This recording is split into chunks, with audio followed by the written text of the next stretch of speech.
Question 6. Have the Gospels been accurately preserved down through the centuries? This is a terrific question that I have been interested in for a very long time. My first interest in this particular question about the accurate preservation of the Gospels started out when I was a student at Moody Bible Institute. At Moody Bible Institute, I believed, as did my professors, that the Bible is without error in the autographs. In other words, the originals of the New Testament did not have mistakes in them, even if subsequent copies of the New Testament may have mistakes in them. The problem is, we don't have the originals of the New Testament. What we have are thousands of copies of the New Testament that were made, in most cases, centuries later. We don't have the originals. We have copies made centuries later. These copies that were made centuries later contain numerous mistakes, thousands of mistakes, tens of thousands of mistakes, hundreds of thousands of mistakes. This was a problem for me at Moody Bible Institute, and I decided that I wanted to learn more about the Greek manuscripts of the New Testament. I went to Princeton Theological Seminary to study with the foremost scholar in the field, Bruce Metzger. I devoted years of my life to this study. This has been the core of my research for the past 30 years. At some point, I came to the realization that my belief in the inerrancy of the autographs didn't make sense. If God inspired the Bible without error, why hadn't He preserved the Bible without error? I couldn't think of a good answer then, and I still can't think of a good answer now, even though I think I've heard every answer ever proposed. I couldn't any longer believe that God had inspired the originals because I was sure He had not preserved the original. Let me tell you now what I think about this entire situation, which is that we cannot know whether the Gospels have been preserved accurately through the ages, and I'm going to try and illustrate with you by explaining how it worked. Take the Gospel of Mark. Whenever Mark was written, say it was written in the year 65 or in the year 70, in the city of Rome, say, I don't know where it was made. Whoever wrote Mark put it in circulation, and somebody copied the Gospel of Mark. Then somebody copied that copy, and somebody copied the copy of the copy. Then somebody copied the copy of the copy of the copy of the copy. And we don't have any of those copies. Everybody who copied the text made mistakes. Our first surviving copy of Mark probably dates to around the year 220 A.D. That is, 150 years after Mark was first produced. Our first complete copy of Mark comes from the year 350, about 280 years after Mark. We have lots of copies from later times. From thousands of years, 1,000 years after Mark, we get lots of copies. When you compare all of these copies with one another, they all differ from one another. And what is striking is that the earlier you go to look at the manuscripts, the more differences you find.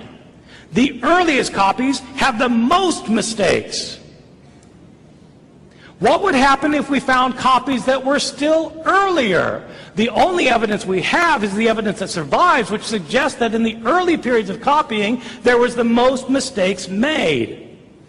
How many were made the first month?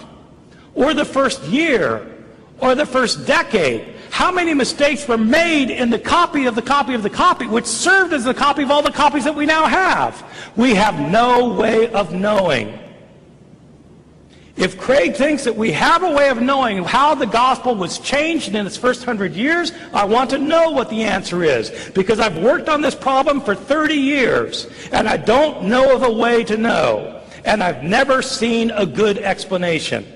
You can't argue that we have lots and lots of copies of Mark, and therefore we know what was originally in Mark. These lots and lots of copies are from many centuries after Mark was written. How could we know that these copies stem from a correct copy instead of an errant copy? Our earliest ones are all highly errant.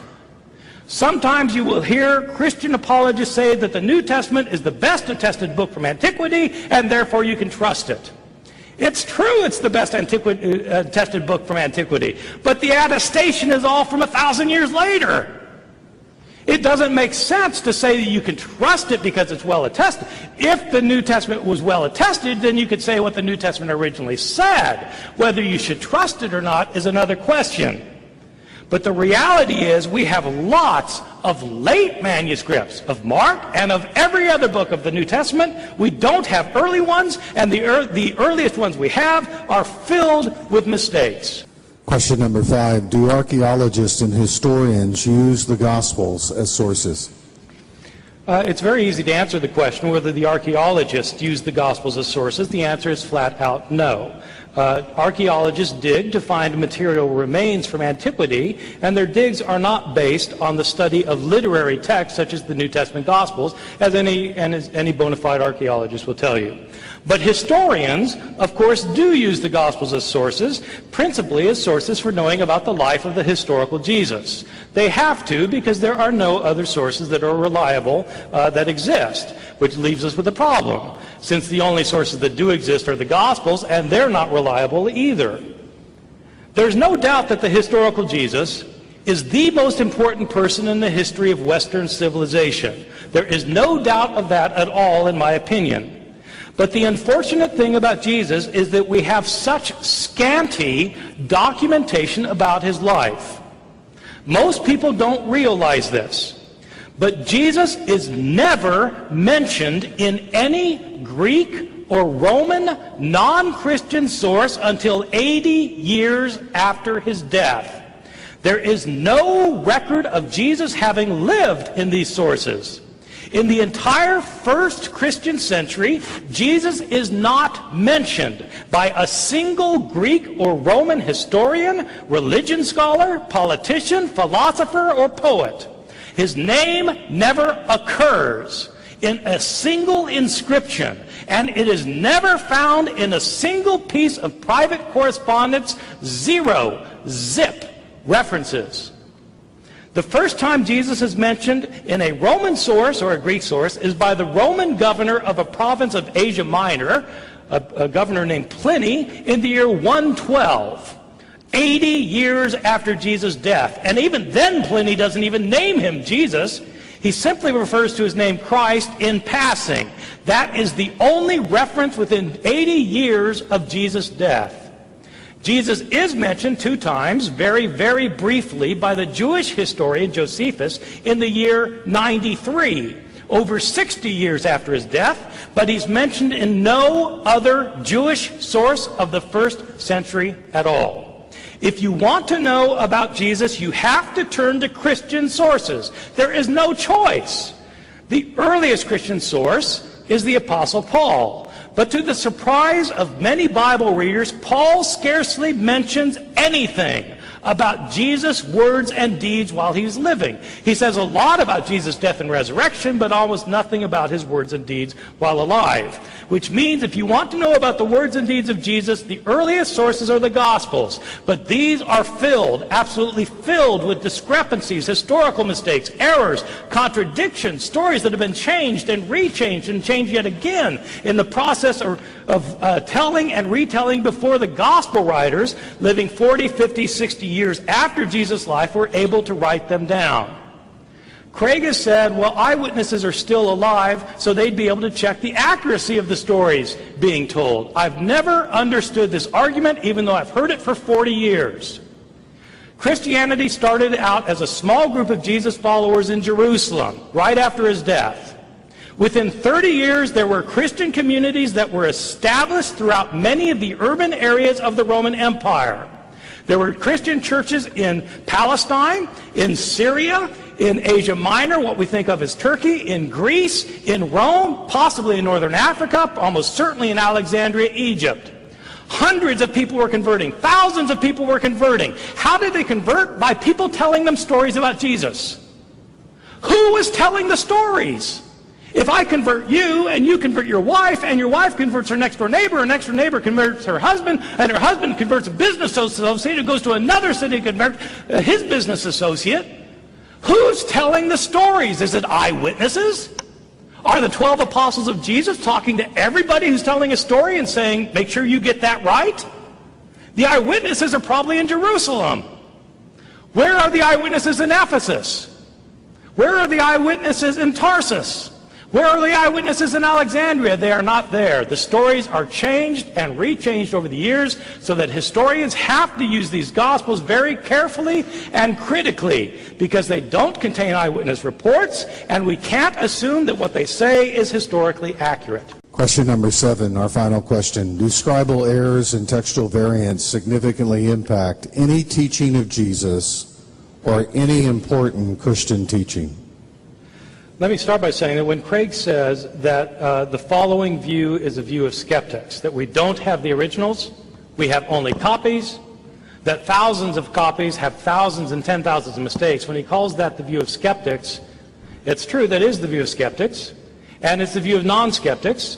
It's the view of every scholar who works in this field, including Craig. Everybody agrees. We don't have the originals, we have thousands of copies, and the thousands of copies have tens, if not hundreds of thousands of differences among them. Are any of these differences important, or are they all fluff? Did Jesus say, "Let the one who is without sin be the first to cast a stone at her"? It's a wonderful and familiar saying of Jesus, but it's based on a scribal variation that is an error. It was not originally in the New Testament Gospels, as Craig has just told us. Did Jesus say, "Neither do I condemn you, go and sin no more"?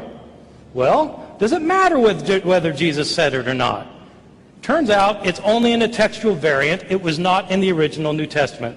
Did Jesus say, "Go into all the world and preach the gospel to the whole creation. He who believes in me and is baptized will be saved, but he who does not will be condemned"? It's found only in a textual variant. These are the signs that will accompany those who believe. In my name they will cast out demons. They will speak in new tongues. They will pick up serpents. And if they drink any deadly thing, it will not hurt them. They will lay their hands on the sick and they will recover. Does it matter if Jesus said it? It certainly matters to the Christian groups in the Appalachian Mountains who practice snake handling as part of their worship services. Did Jesus give the entire Lord's Prayer or just half of it, as in Luke? Does it matter? It depends on which manuscript you read. Or do other textual variants matter?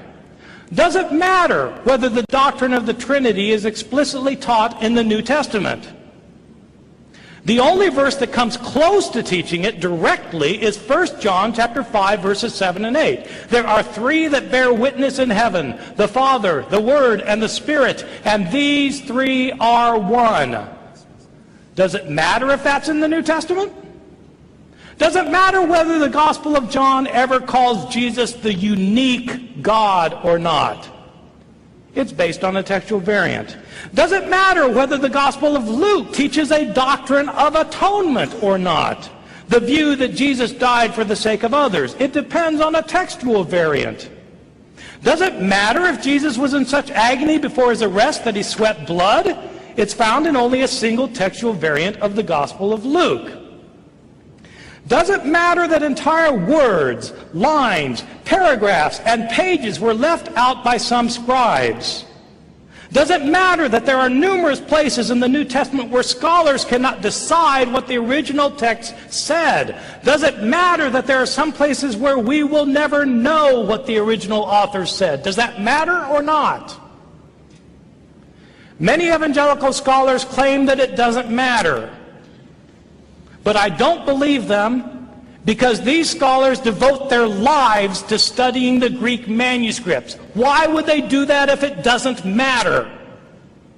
Major evangelical seminaries raise hundreds of thousands of dollars for manuscript projects to study these manuscripts. Why would they do that if it doesn't matter? It does matter. Is the Bible a trustworthy, reliable guide? If so, what if we don't know what it originally said? For some people, these facts don't matter. And if you're one of them, well and good. But if you're someone for whom this does matter, then I would urge you to start reading and start thinking about the Gospels of the New Testament as critical scholars have described